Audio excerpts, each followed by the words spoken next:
Hello there and welcome back. It's good to see you again.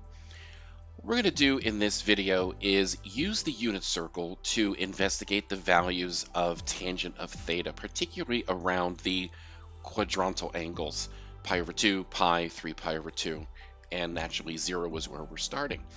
So one interpretation of tangent theta, so remember that by definition of the trig function around the unit circle, tangent of theta is the y-coordinate of the point on the unit circle divided by the x-coordinate of the point on the unit circle. So looking at that interpretation, so if xy is any point here on the unit circle, the tangent of theta is also the slope of the line connecting it with 0, 0. So we have an interpretation for tangent theta that we can actually visualize, okay? So what we're going to do is, taking various points around the unit circle, let's just investigate the values of tangent theta because it's important to see what's happening as particularly tangent of theta, how it behaves as we get closer to pi over 2 and 3 pi over 2, where we know the tangent function is undefined. So I'm just going to take this point here and I'm going to drag it a little.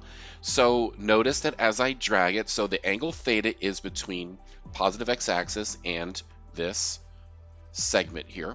Okay, so for this particular angle, whatever it is, 0.86 is the cosine, 0.5098 is the sine, and that is the value of the slope.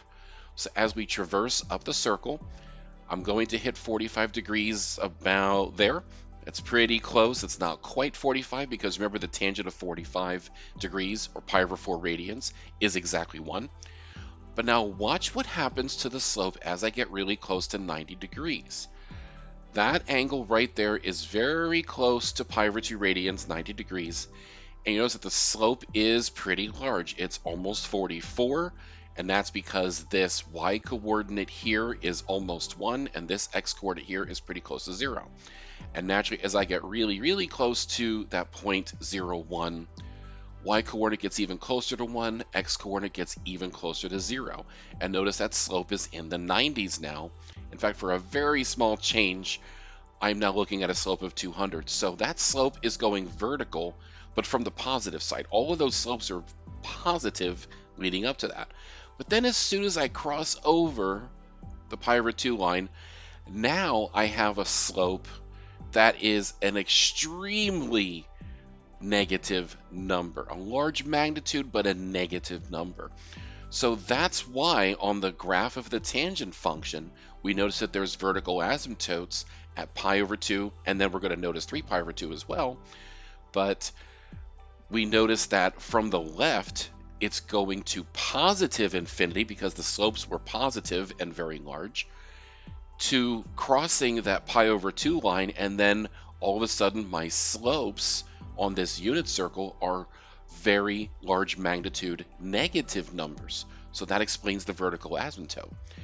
So we can continue to traverse, and you notice if I get to around 180 degrees or theta equals pi radians, the slope is 0 again.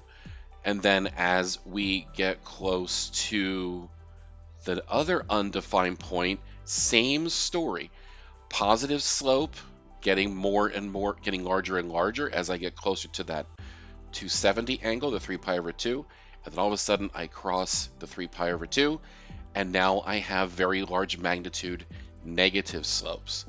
And then naturally we get back to 2 pi and it repeats again. Actually, remember, tangent has a period of pi, and that we can see because if I have this point right here, I know that the slope continues this way, right? So a point negative x negative y is going to have the same slope with 0, 0 as this point does. So that means if the angles are 180 degrees different, the values of tangent are going to be the same.